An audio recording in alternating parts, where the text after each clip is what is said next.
Alcohol. How'd you quit drinking? The demons don't have control over me. I have control over them. Recovery is the reason I get to do everything else in life that I get to do. You talk negativity. You talk, I can't, I won't, I'll fail. That's what you're going to get. The important thing is what you feed your mind. I came home, I had a gallon of whiskey. Words is, are you okay? Thank you. And that is so powerful. I mean, it is. The human species is the only species that doesn't wake up daily to strive to reach their full potential. Welcome to Tru Flows Podcast. We have Cliff here. Cliff is here to talk about his story and what's, got him to sobriety. I'm really glad to have you on. He reached out to me and wanted to talk, and I think this would be a good story for everyone to hear.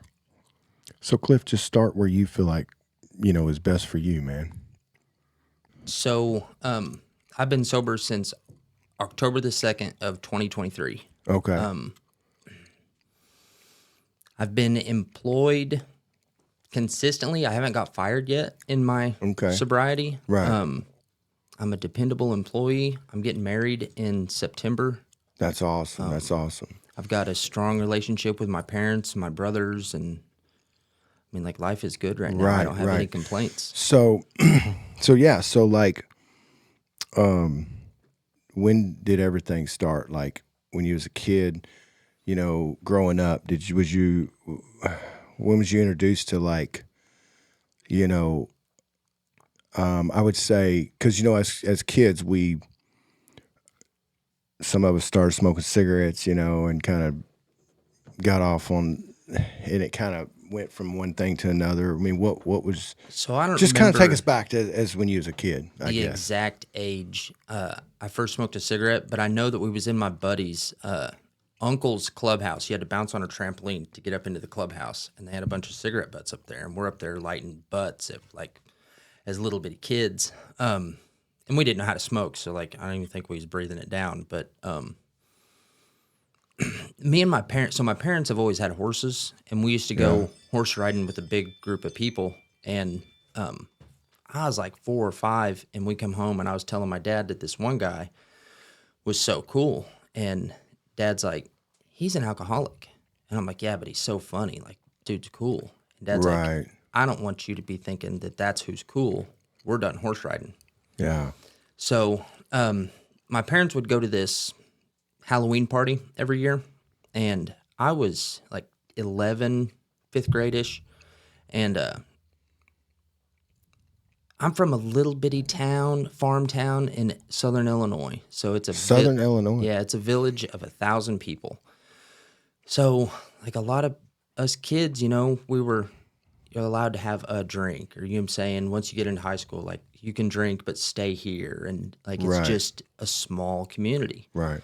So we're at this Halloween party, and I'm allowed to have a Jack and Coke, and I had more Jack and Cokes than I was allowed to have. Right. So we get home, and my parents are like, go check on the horses. So I'm walking up the hill, and I'm unstable.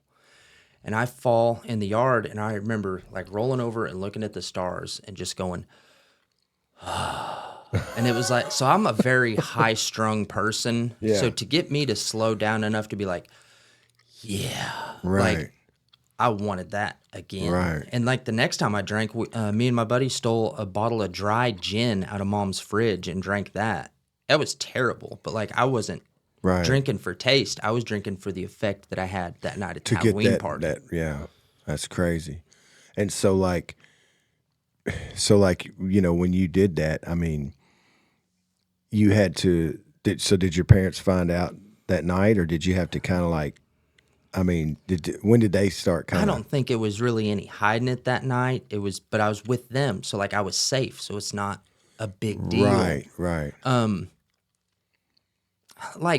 I guess not every teenage kid, but I had a box in my closet, and on the side of it, I had weed seed box.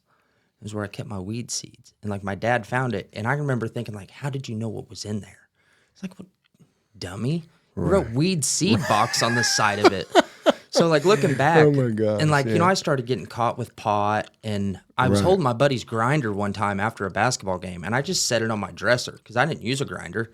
I smoked Right. out of a bowl. And like I just shoved the whole butt in, like I didn't know what I was doing. And my dad found that grinder, and he was like, or I told my dad, I was like, that's not mine. Like legitimately, that's Right, not right, mine. yeah. And he's like, well, whose is it? And I'm like, well, I'm not telling you that. And he goes, well, you tell him that if he's man enough to come ask me for it, I'll give it to him. And I'm like, well, he ain't gonna do that, but I'll tell him. So I went Right. to dude's house, and I'm like, you can have it back. You just got to go ask him for it. And he's like, tell him to throw it away. Right. So, Oh my gosh. So like, that's funny. So like, was your, I mean, I guess so your parents, they kind of knew about drugs and alcohol and stuff like that, or was they kind of, you know, because some parents some parents do it and hide it from the kids. Some parents indulge the kids. Some parents don't know nothing about it at all. Like, what's that? Don't even know what it looks like, kind of. so I knew what alcohol was. That's it. Like in regard, my dad chewed for a while.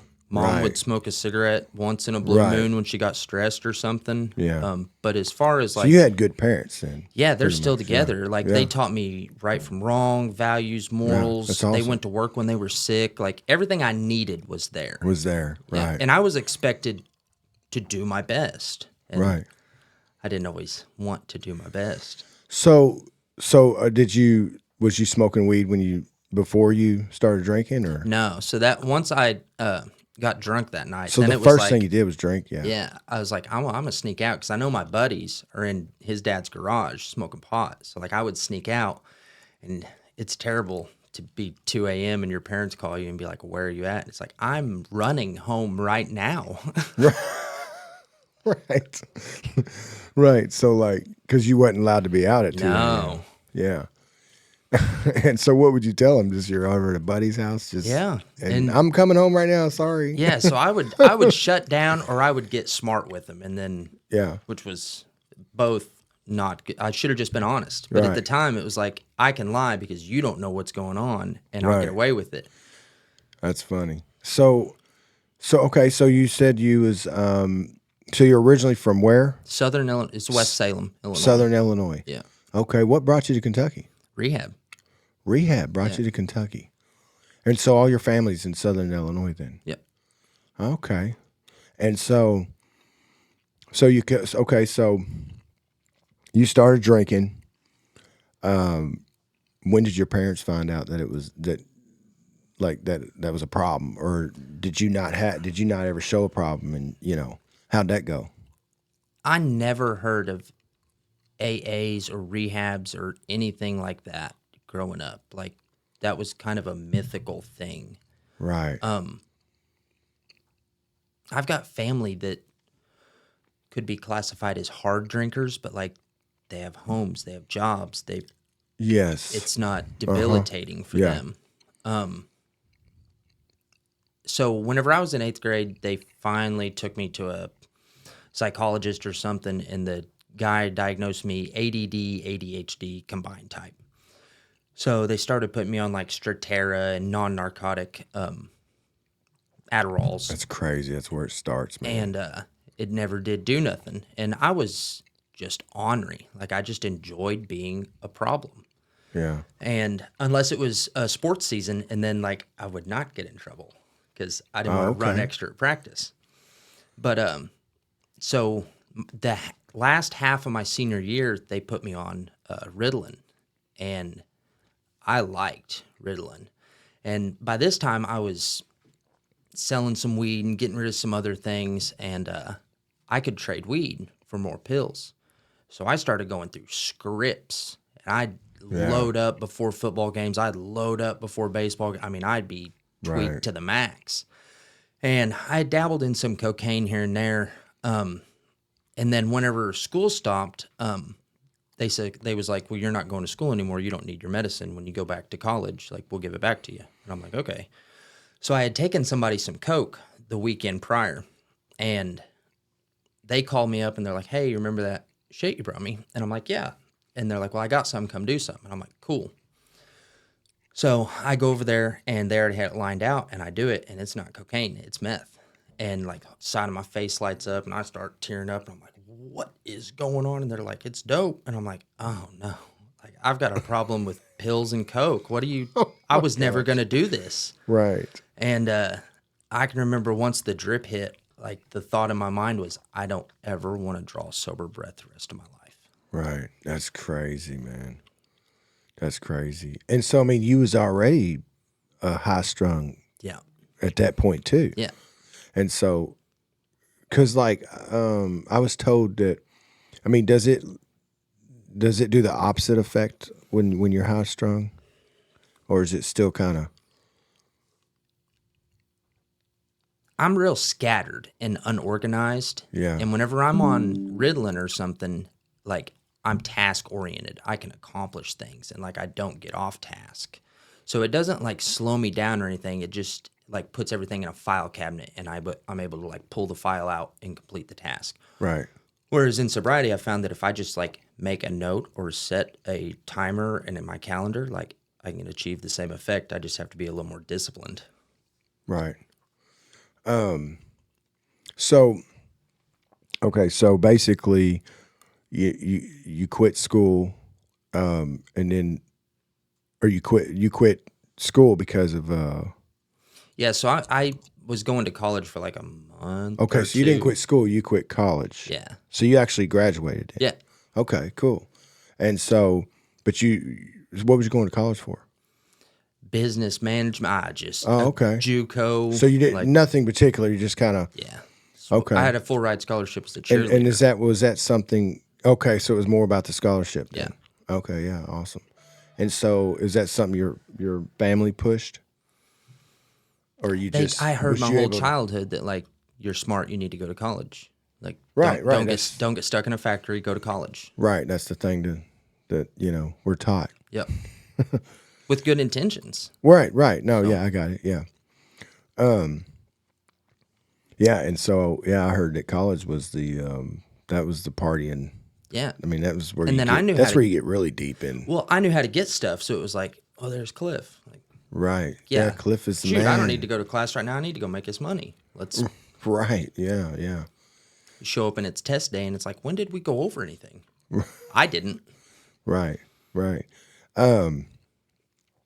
So okay, when did you realize that you had a problem? I mean, how long did it take you? Like, okay, out of college, you're doing it, you're partying. You said you ended up on the street. So by that first winter, I had moved into my grandma's trailer. She had passed away. I was just living in her trailer. By the first winter, we had no gas, no water, no electric. Like everything was off because I couldn't pay it. Right. But you was just staying there because it was somewhere to stay. Yep. Making it last as long as you could make it last. Yep. And so like you're staying there, pretty much nowhere to go. Everything's running out. Is that when you kind of started going, do I have a problem? Is this a problem? Or did you still think he was on top of the I world? was seeing a married lady, and she's the one that I had taken the coke to. And then pandemonium and chaos kind of ensued. So she was staying there too, and like I knew I had to get away from her, because in my head, like she started all this. If I can get away from her, I'll be good. So I move back home to my parents, but nothing ever really stopped. And Dad would like wake up at 2-ish in the morning to go to work. Well, he opened my door one morning and I'm asphyxiating on a peanut butter sandwich because I had taken a bunch of Xanax. So he tried to wake me up, couldn't wake me up. So he pulls this peanut butter sandwich out of my mouth and like rolls me over face down and goes and climbs in the truck. And he tells me now that like when he climbed in the truck, he thought to himself, I should have just let him die. Because I was in, like, my dad loves me to pieces. He would never do anything negative to me. But for me to cause him enough pain to think I should have just let him die, like, I was putting the family through it. Right. And so, okay, so we kind of jumped a little bit, I guess. So, because like when you you were staying at your dad's. Yeah, I'd moved out of my grandma's house. Moved out of your grandma's, and ended up staying at your dad's. Yeah. And basically was putting him through your addiction, I guess. So when that happened, is that, I mean... So I come upstairs one day and I said a bottle of pills, a bottle of dope, like a fifth of vodka, and some weed, and was like, I need help. And so they took me to the Good Samaritan Center in Vincennes, Indiana. And I did like 5 days of detox. And I come home and I was mad that they had got rid of my paraphernalia. Because like I said, I want to stop this other stuff. I don't want to stop smoking weed or drinking. Right. So I start going through it again, just picking one thing up and then two things up and then three things up. And then before I know it, like I'm living at my buddy's house and catching charges and running from the police and no job now and like just. Right. So that was just the beginning of you kind of getting, I mean, that's kind of the beginning because when you tried to go to rehab. But I mean, I give you mad respect for that, just to be able to see it yourself. And actually, I don't know many people that's actually done that, just said, grabbed all their stuff and said, here, I need help. So I didn't even know about the peanut butter sandwich deal. I can just remember like sitting there in the basement and looking at the pills and the vodka and being like, I'm going to die. Right. And I was like, well, I don't really want to die because I want to keep getting high. So I need to cut these two out. Right. you was trying to, okay, if I can just get rid of these two, then I can keep these two. Yeah. Because take a handful of pills and drink however much of the vodka and just wake up new day, new. Right. I have no idea what happened. So when you ended up out of when you went rehab, you got out of that, you ended up on the street, jumping from friend to friend, and did you end up? Did it hit you then, or when did it hit you? No, so, I love running from the police. I'm an adrenaline junkie. I played sports, and I'm like, if you challenge me, I'm there for it. So running from the police is a challenge to me. So I would get myself in these situations where it's like, well, I've got to run. And then, so I might have warrants in this county. I'm going to go to this county in this state, and I'm going to do the same thing and get warrants in this county, and then I'm going to go here and there. And then by the end of it, it's like I'm running out of couches. Right. So I know I put my hands on a lady. So let me back up a little bit. I was working at the grain elevator. We would load out trains. Yeah. And I'm on top of the train, like trying to fish a rock out of my pocket to eat it on top of this train. And the day I found out that I was having a child, at the end of 17 or 19 hour, they was working us over what OSHA would allow. But at the end of my shift, they said, you're done here. And I was like, today? And they're like, yeah, we don't need you anymore. We're downsizing, reducing manpower. Right. And I was like, on the day I found out I had a kid, like, I took it very personal. So I decided that I'm going to sell and do this, and I'm going to make money, and I'm going to keep doing what I want to do. And I'm going to provide some kind of life for this kid. I get a house what my unrational brain thought was ready for a family, and told the mother of my kid, like, house is ready, bring you and your kids over. And she's like, you need to stop. And I was like, I don't have to stop doing nothing. The baby's inside of you. It's not inside of me. She's like, well, I don't have to speak to you. And a normal person would say, okay, I need to stop doing drugs. I knew that, like, the more I did, the more I could suppress my emotions. So instead of stopping, I started shooting dope. Right. Oh, my gosh. So then that house disappeared. I run off to Terre Haute, Indiana, come back, go to jail, in just revolving door syndrome. Right. So that's when it when you did that, I mean, that was a game changer. Like that probably just you just sunk even deeper. Yeah. I was a failure at college. I've been fired from these jobs. I'm a failure. Right. I can't even be a father. Like, no. What good am I? Right.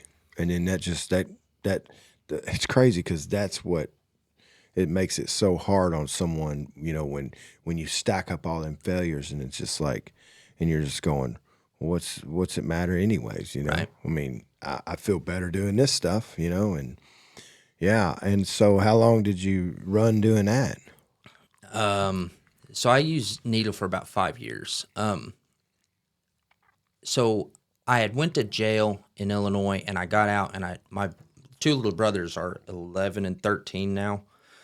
So they were like first grade, kindergarten age. And when I got out of jail, I told mom and dad, I was like, I'll help you homeschool the boys. Like, I want to come home and I'm going to clean up. I'd like to think I made it 48 hours, but I don't think I made it that long. And I was coming out of my skin. And I waited for, I don't remember which one of them was home, but I waited for him to get in the shower. And I was like, well, I'm going to run down the road and I'm just going to get a little right and I'm going to come back and it's going to be good. Well, I get down the road and I get a little too right. So I sat at this house for like 3 days on the couch. Like after I got high, my gosh. I just sat there and was like, I got to come down. I got to come down. I got to come down. And so I finally come down enough and I walk home. I walk in the door and my mom's sitting in a swivel chair like this, you know, and she turns and I got my hands up like she's the feds. And I said, I need help. And she said, good. And she gets her phone out and like speed dial. Here, talk to him. She had Journey Pure in Bowling Green on the phone. Oh, man. And they're like, have him here tomorrow at 11. And mom said, he might not make it till then. Like, he needs to come now. Right. And they're like, that's as soon as we can see him. So mom didn't take her eyes off of me all night. And the next day, the whole family drives me to Bowling Green. And I do like 28 days there, and I feel better. Right. And they put me in a halfway house in the middle of Bowling Green. There's only one thing I know how to do in a city in that frame of thinking.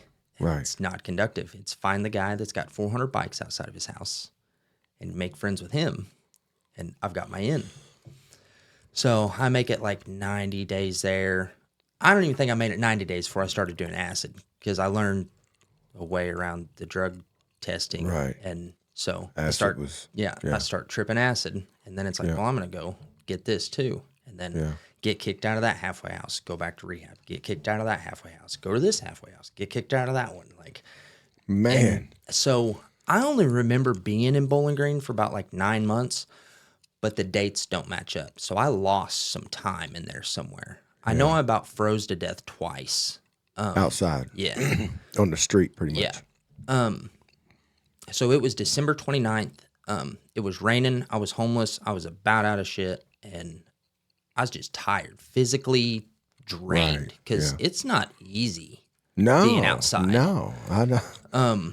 So I had borrowed like $50 from one of my dudes and was going to use it for gas money to go home for Christmas. But I left his doorway and went down the street to another doorway and spent the money. And I come back a couple days. His money? Yeah. Oh, man. And I come back a couple days later, and I told him what I did, and he's like, you're out of your mind if you think I'm giving you more money. And I was like, no, I just needed to be honest with you. Like, I didn't make it home, and I'm going to go to rehab. And it's not a good sign when other homeless needle junkies are telling you need rehab, and I heard that a lot. Right. So I went back. When they're telling you that. Yeah. So I went back to Journey Pure, and they're like, well, you owe us money. And I'm like, no big deal. I got this bike. And they're like, no. We know that Rivendell will take you. And I'm like, that's out like way on the other side of town. They're like, yeah. I'm like, okay, I'll head over there. And they're like, no, like that's too far of a bike ride. And I'm like, I've been riding my bike from Rockfield for months. That's another town away. Like, I think I'll be okay. Right. And they're like, just stay here. So I go in the bathroom and I do the last bit that I have. And a van pulls up, puts me and my bike in the van, and they take me over to Rivendell. They didn't know if they was going to get me in that night, but they fed me 2 sandwiches, bag of chips, and a water, and I fell asleep. They come back in to check on me, fed me 2 more sandwiches, bag of chips, and a water. I fall back asleep. They come in the third time, and I'm like, let me get a couple more sandwiches. And they're like, well, you've been accepted. I was like, that's fine. I need some sandwiches. So ate 2 more sandwiches, bag of chips, and a water. They send me to the back, and they had a meal set aside for me. I ate that. I don't remember how long I slept. It was a while. I know I woke up and felt kind of better, and they kept telling me you need long-term treatment. And I'm like, yeah, no. And but they just kept saying long-term treatment. Well, like 11 days after I checked in there, I step on the scale and I've gained 20 pounds. And I'm like, that's not good. That's an awful short amount of time to gain that much weight. And they said, you need long-term treatment. Like if you keep doing all the things that you tested positive for, like you are going to die. Right. Well, the only thing I could hear when they said long-term treatment was if I take 11 months off, imagine how much higher I can get when I go back to it. So I'll take you up on your 11-month offer deal. Oh my God. So they ship me to Isaiah's house, and I walk in the door, and they're like, "We love you. We're glad you're here. Come on." And I'm like, "Oh, you don't know me. Nobody loves me. No, right. Nobody's glad I'm here." Like, Right. so I did 120 days at Isaiah's house, and I felt better, and I wanted it, and I wanted to feel better, and I wanted to stay clean, but I didn't want to do any work. Right. So I come to the point in the program where you could either start working at the factory that they had some deal set up with, and I'm a good factory worker, but I also know what boosts production, and I know what trouble can come along with being at a factory. So I Right. don't want to do that. Or you could start working at Isaiah's house, and I was not ready to deal with people like me, so I'm like, no to both of those. Right. So I was in a group one day with this old man in this wheelchair. We called him Wheels. And he's talking about sober ranches. And I'm like, what are you lying to these people about? And he's like, what are you talking about? I'm like, there's no such thing as a sober ranch. And he goes, yeah, there is. And I'm like, where? He's like, they're all around. I was like, no, they're not. And he goes, go to the house and ask them. So I go in there. And I'm like, I need information about sober ranches. And like 3 dudes look at me and they're like, we don't know what you're talking about. I'm like, I knew dude was lying. And this lady in the back goes, hang on a second. I know what he's talking about. And she prints me off flyers and I start calling these places. Well, I got an interview with David from Horse Sensing, and he said that they would accept me. And I woke up one morning and they was like, pack your stuff, you're headed to Horse Sensing. And I'm like, okay. And they're like, you're going to be counted as a walk-off. Like you didn't complete the program, but like we're giving you our graces. Like if that's what you want to do, go. That's awesome. So I go and I do the horse sensing program, but I'm not ready to do any of the work of like a 12-step program. So I make it like 7 months, and me and my coworker, whose first language is not English, we go to play soccer one weekend, and we stop at the gas station, and I'm standing there with an armful of Gatorades, and he's like, cerveza? I was like, no, bro. I'd been to enough meetings to tell him I'm an alcoholic. And he's like, oh, okay. So I get in the car, and he gets in with this 6-pack of cervezas. And he says, cerveza? And I said, no, I'm an alcoholic. And he goes, oh, yeah. We get to the soccer field. He says, you sure you don't want one? And I said, yes, I do. I drank 4. He drank 1, and he gave 1 away. I had a fantastic time playing soccer. Right. I'm terrible at soccer, but I had a great time. Right. And then I waited like 4 days, and I was like, see, I'm not an alcoholic. I can drink successfully. So after work, I go get a 40. The next day, I go get 2 40s. The next day, I've got 2 40s and a weed pen. Yeah. Headed that way. So I had warrants in Illinois still. I took off to Illinois to go see some lady, and I had turned my phone on Do Not Disturb. And I'm on my way back, and I turned my phone off the Do Not Disturb. Right. And my phone's been blown up all weekend. My housemate couldn't get in the house because I had the key, and he lost his. So he called Sally and Dave. He's like, where's Cliff? And they're like, we don't know either. So I call Sally and Dave, and I'm like, hey, ran to Illinois, blah, blah, blah. And they're like, cool, stop by the house and take a drug test. I'm like, yeah, no problem. Well, I've been in enough halfway house situations that I hang up the phone, and I'm like, okay, I need to stop by this store. I need to get this. I can get around this. Right. And then AA starts talking in the back of my head. And I heard people's voices saying, yeah, but if you help yourself get away with this one, where does it end? And I was like, this car, I will give it away. All the stuff at that halfway house, I got too much stuff to carry. You can have that too. Right. Like, I know where I'm headed. Right. So for the first time in my life, I showed up to the halfway house, or to Sally and Dave's, and I said, there's no sense in me taking that drug test. I said, this is everything that I've been doing. This is how long I've been doing it. I said, I don't know if I'm going to rehab. I don't know if you're kicking me out. Like, this is what the deal is, though. And they said, do you even want to be sober? And I'm like 27 at the time. And I'm like, yeah, but I have no idea how. So almost 30. Yeah. I've got no idea how to live. without putting a substance in my body. Right. So they said, well, park your car. You move back to the phase 1 house and you start going to a lot more meetings. And Chris picked me up 7 days a week and took me to a meeting. That's awesome. And I got a really solid foundation in a fellowship of people around me. Of like, I got numbers from everywhere. Right.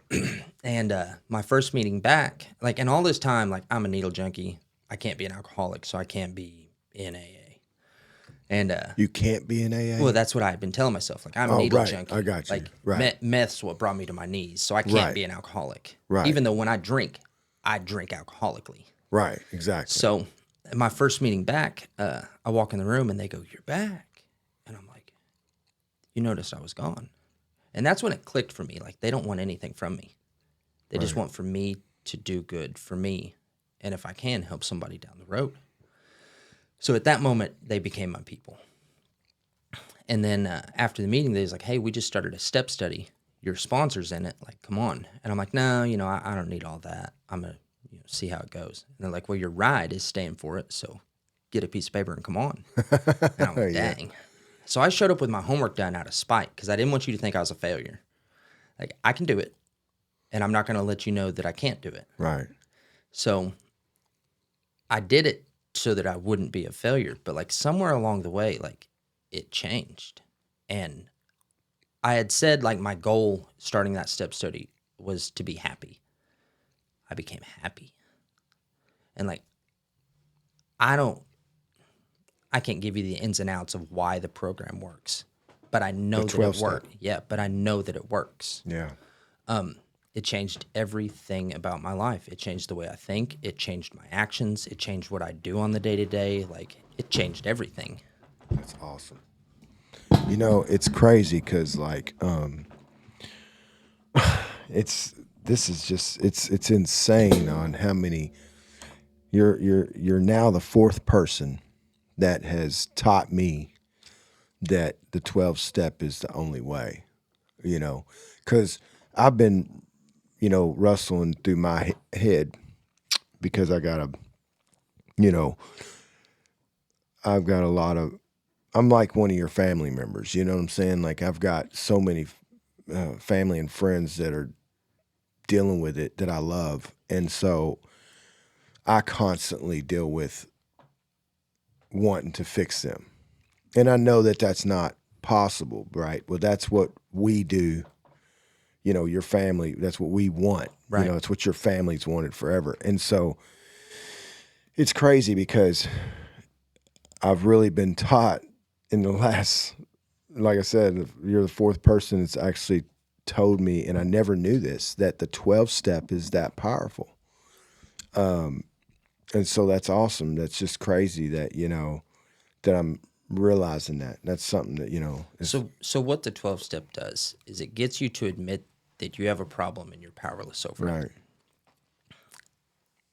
And then it says to find and build a relationship with your higher power. You pick that. Your higher power. Right. Come to terms with whatever that looks like for you. Right. And then write down in a personal inventory every person you've ever been mad at. All your fears. Everybody you've ever harmed.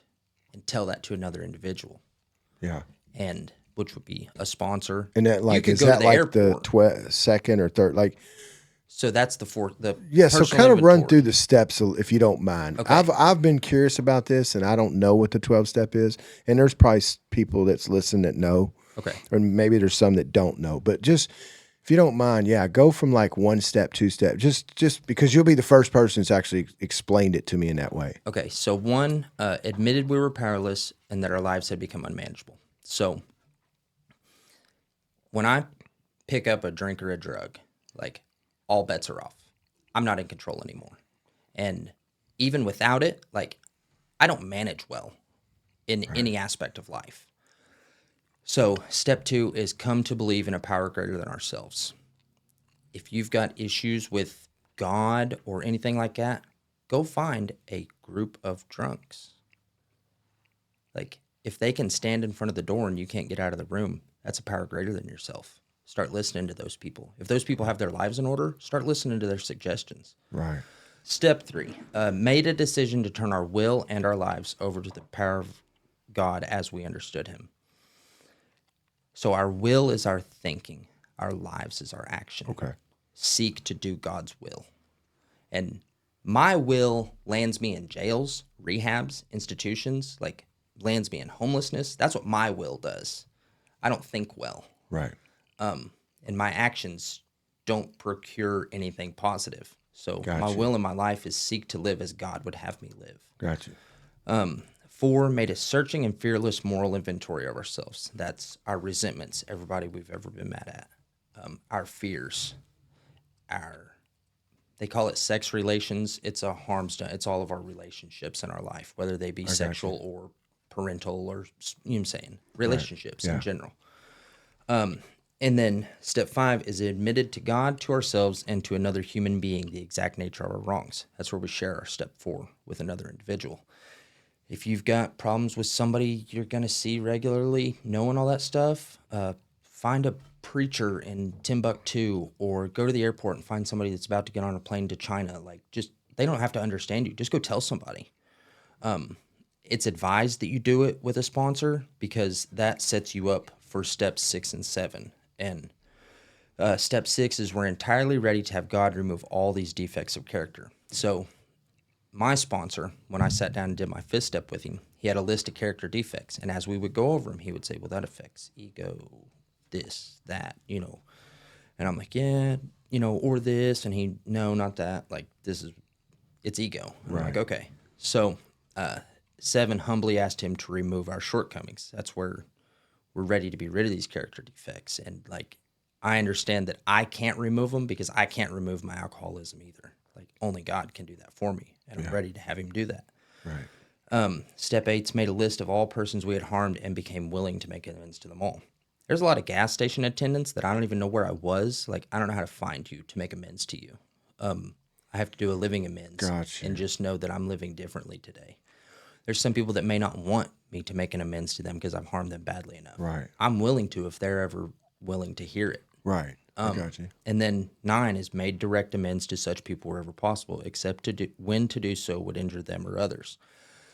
So if it's going to cause, like, let's say I owed you an amends, and it's going to harm him, it's going to harm your wife to know, or you know what I'm saying? Like, I'm not going to do it if it's going to harm other people. Right. And an amends is, I was wrong. Yeah. Like, I don't tell you I'm sorry. I don't tell you I apologize. I understand that my actions were wrong and I had no right to do this. And it's not because of my alcoholism. It's because of my character defects. Like, I was wrong, and I know that. Yeah.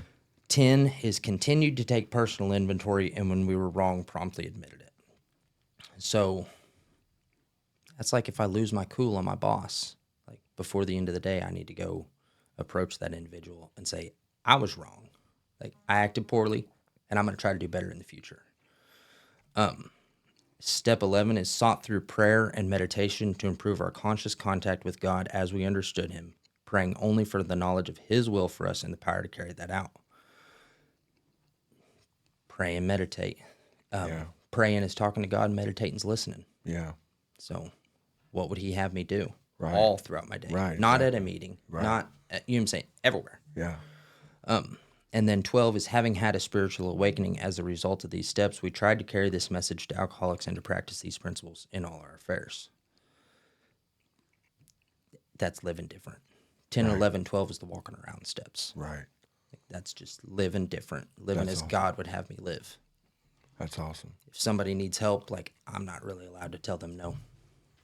Right. Exactly. Because having gone through everything that I've gone through in my life, it can be useful if I allow it to be. Like, it wasn't for nothing. I put myself through that hell, and God can make that useful. Like, and the useful is sitting in a rehab and having a therapist that's never been in addiction tell me what addiction is like is pointless. Yeah. Because I don't believe that you've ever crawled through the neighbor's bushes for Diet Mountain Dew. I just don't believe it. Right. I don't believe you've robbed your granny for Diet Mountain Dew. Like, you don't know what I'm going through. Like, Right. I've robbed the people that I care about. Yeah. And I've hurt them bad. and it wasn't personal, it was business. Like me and my addiction needed another one. That's crazy. Yeah. Well, man, I appreciate you reading that off. I mean, because that's awesome, because, there's probably people out there that, don't really know what the 12 steps is. And Right. That's the first time I've ever heard it. And so I can see how that would work. And yeah, it's, I think it's very powerful. So after have you just completed, like how long you been clean? Since October 2nd of 2023. October 2nd, okay. 2 and almost 6 months. So 2 years and almost 6 months. okay, so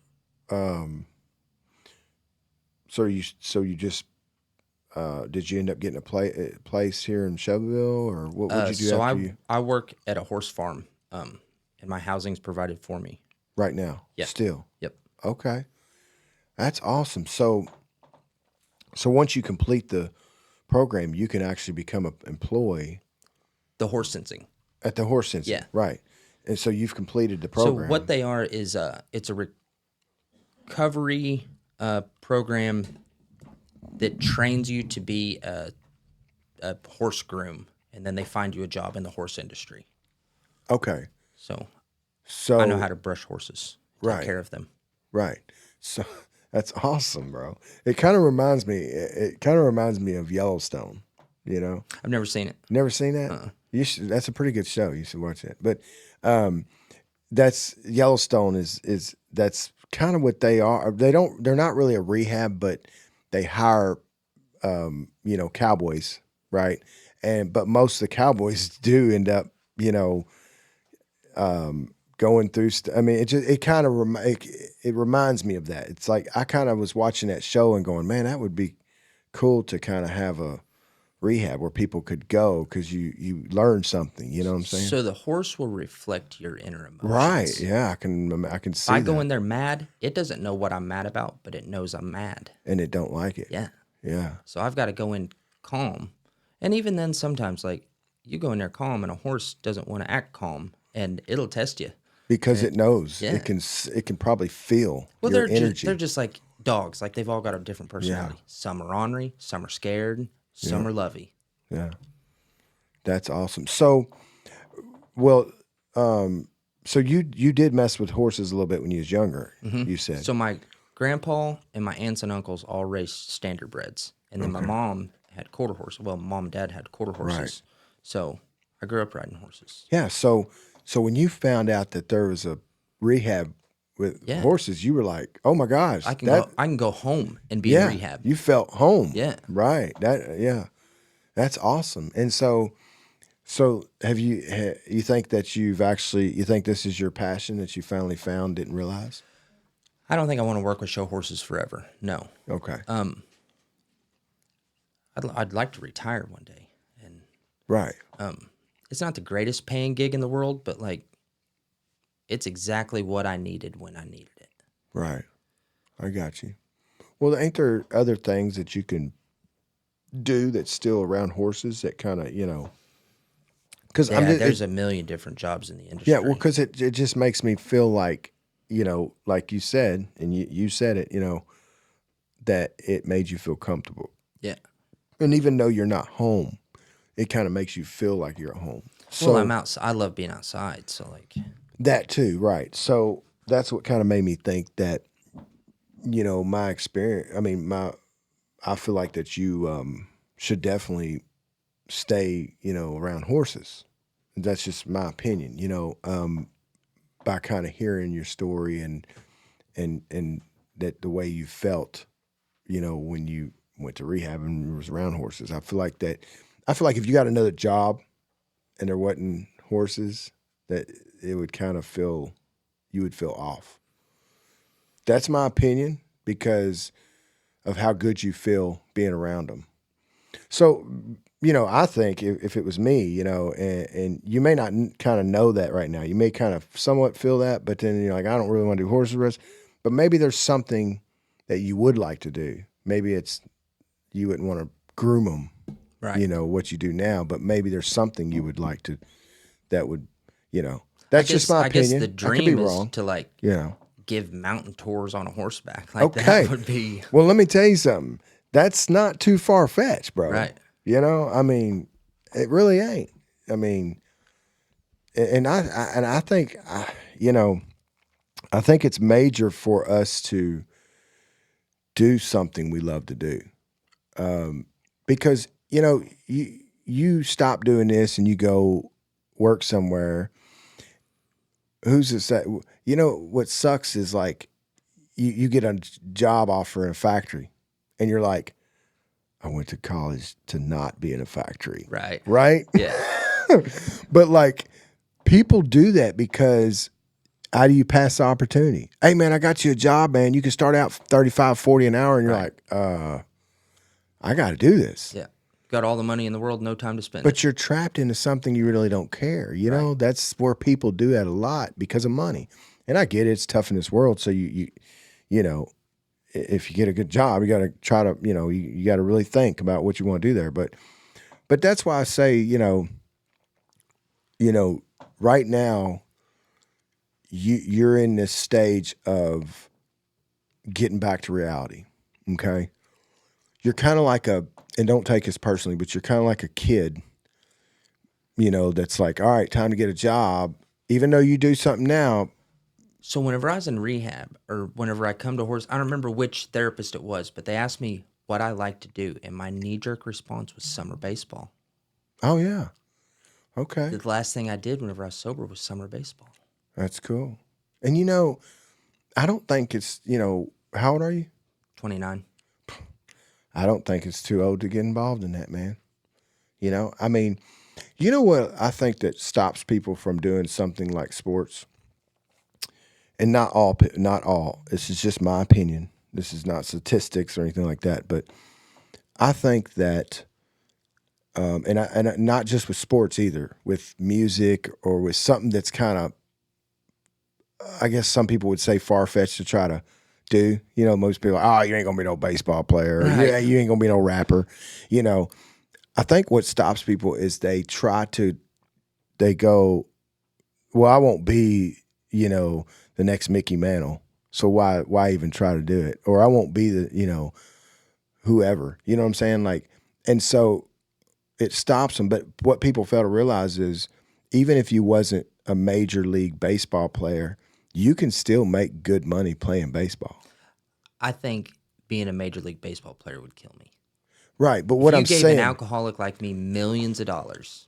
yeah, what I'm saying though is like if someone did something they love, whether it's baseball, basketball, rapping, whatever, you know, if you looked at it like, you know, it was a job, whether it would, if it paid the bills, you know, because there's baseball players out there right now that make money, but they're not heard of. Right. They're not making millions. You know what I'm saying? There's rappers out there that's not making millions. They're not. You don't even know who they are, but they're putting food on the table. You see what I'm saying? Yeah. And so that's where I'm like, that's where I go. Okay, if you have a dream, rock, rap, baseball, basketball, football, whatever, and you feel like you could do that, make a living, make it to where you can make a living doing it. You know, and don't focus on the fact that you know if you don't want to become a major league baseball player, then don't become a major league baseball player. Right. You know, you could still make probably better money than some, you know, in a factory, you know, playing baseball. Yeah. You know? Being happy. Right, being happy. So that is a thing, you know. But yeah, just it was a thought that I was thinking. But so anyways, so I guess now you're still working for that. So how long do you see yourself doing what you're doing now? I told my employer that I would give him 5 to 10 years. So Okay. And how long you been doing it so far? in August, it'll be 2 years. So Okay. got a few years left, which I'm on probation here, and I got. So do you have like I mean, I know you think about it. Do you have like a game plan? Because you know at 5 years it's going to be here in no time. So I'm getting married in September. We're looking into getting a house. And you'll No, still be I don't know what I working want to do when I grow up. There you go. That was a good way to. I don't know what I want to do when I grow up. So, what about? You said you had a child. Is that? Yeah. So, there's going to be some legal hoops that I got to jump through to even, I think, be recognized as the child's father. Right. Is it something that you've thought about you want to do? Yeah. So the last I heard, the mom is strung out and doesn't even have custody. Oh my God. So. That's tough. That's majorly tough. Because yeah, that's tough. And like the grandparents that have custody, the last time they seen me, I wasn't fit to be around for anybody of any age. That's tough. So I can't really blame them for No, you can't. You can't. the situation I put myself in. Some people look at situations like that like it's almost best not to even. But here's the thing. I don't. I look at it like, because I was a child that didn't have a father. Well, I had a father, a stepfather that stepped in, two stepfathers that stepped in, but I didn't. But I was still a child that was raised of going, hey, who's my father? And so that being said, it's tough for me. It's a tough thing for me where I know someone that actually was so bad off that they just knew that it was better for someone else to raise the kids and did it, and so it's still just tough for me because I know as a kid, like they're going to raise and they're going to know it's grandma and grandpa and they're going to, where's mom and dad? Right. Right. But again, it's like you can't get involved unless you are 100%, not 99%, and I'm not saying you are or ain't. I mean, you seem like you're, hey, I'm 100%. I went through 12 steps, but it's just something to think about, it's something that, goes through your mind probably, like when you're, that's probably what's going to make it tougher too for a judge or anyone like that, is because it's like stepping into a child's life is like, you got to be there, but actually, I'll be honest with you. I think it would be good for you to really try. Don't not try, and think that, don't think that you're not good enough. Don't think that, that he wouldn't want that. Is it he? She. Definitely don't think that she wouldn't. How old is she? 6. Oh my gosh, yeah. So definitely do not think, and I hope I'm not telling you wrong here because I'm not a professional, right? I'm just my opinion, but I don't think that you should definitely, I think you should definitely try to get in her life because you seem very confident for who you are now. And she's going to need you. It's just that simple. Don't think that she's not. Don't think that that's not going to happen. Oh, she's good with grandma and grandpa. I don't think that's true. It's not grandma and grandpa's responsibility. Right. But she's definitely, and here's another thing. It would definitely, if you did start getting, that would help you too, because I wouldn't be the person I was if it wasn't for my kids. That was a big game changer for me. And that would definitely, it's powerful, man. It sucks. That's probably something that you struggle with right now. Now that you're sober. When God shuts a door, He opens a window. Right. Yeah. Do you talk to the grandparents at all, or they don't want nothing to do with you, don't care to have nothing to do with you? Have you tried to do any steps have you talked to anyone about maybe trying to, just curious. It's to the point that my parents can't even have contact. Right. And my parents never done anything. Yeah. So yeah, there's going to be some legal hoops. Yeah, but and I don't want to just swoop in. No. Congratulations, you're 7. I'm your dad. You're moving to Kentucky. And I wouldn't even. And so that's the thing. And that's the thing. That's what you couldn't do. Right. Majorly, you're that's the thing. So there's where you really got to go, okay, I'm going to have to, if I do this, I'm going to have to do it to where it's like you're visiting dad when you want, and that's who you live with, that's who you take care of, and that's just the bottom. That's the bottom line. I'll drive to Illinois to take a little girl to the park. Right. Like, if that's what is required of me, that's what I'm willing to do. I seriously think you should definitely look into, pursuing the fact that you want to, because parents do it, man.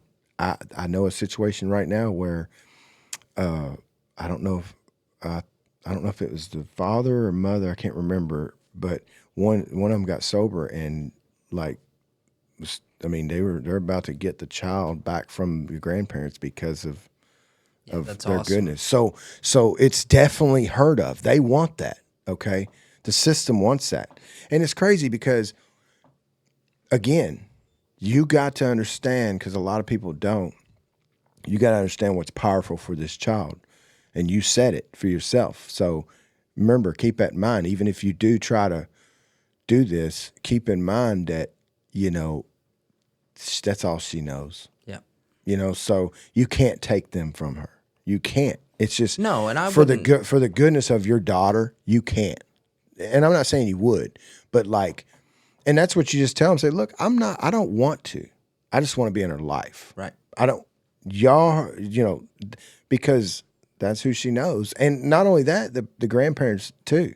The situation I'm talking about, they're actually about to take the child to a whole nother family. Doesn't even know, and to me that's bad, Yeah, I'm not trying to do battle. But with the anybody. system will let you do that.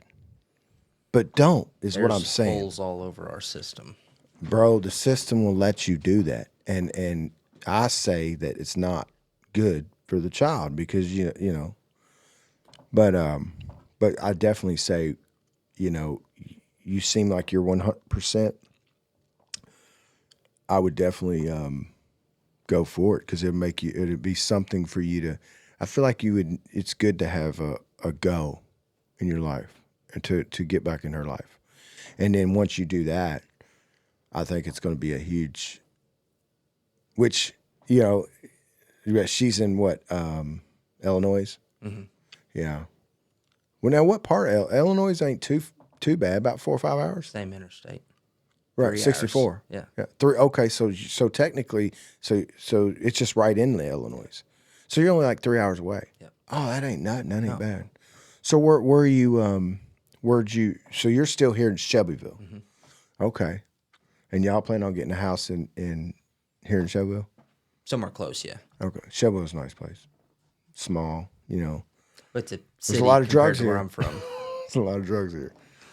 I don't run into them. No, I know. You find what you're looking for. Yeah, that's true. No, you're right. That's 100%, man. Yeah. Well, Cliff, you like to be called Cliff, I guess.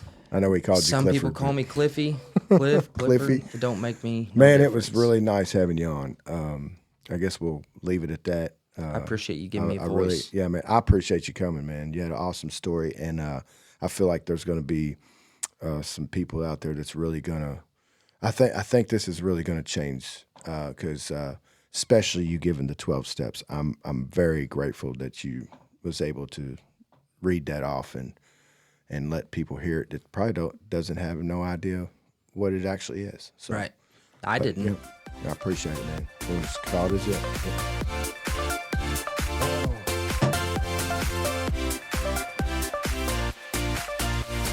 Like, okay, mental health, men's mental health. Has anybody asked you if you're okay? No. I went to jail for the first time when I was 10. Ask yourself, ask if you're yourself, okay. yeah, are you okay? Ask That's yourself, a are good you one. okay? You got to be careful because that snake will get you. First band I was in, I was 16 years old. It's a lot of heartbreak, Yes. a lot of misdirection. Right. Drug use gets worse, gets better, gets worse, gets better, gets way worse. My brother quit Just quit cold turkey. cold turkey. Drugs and alcohol wasn't a problem. I was the problem.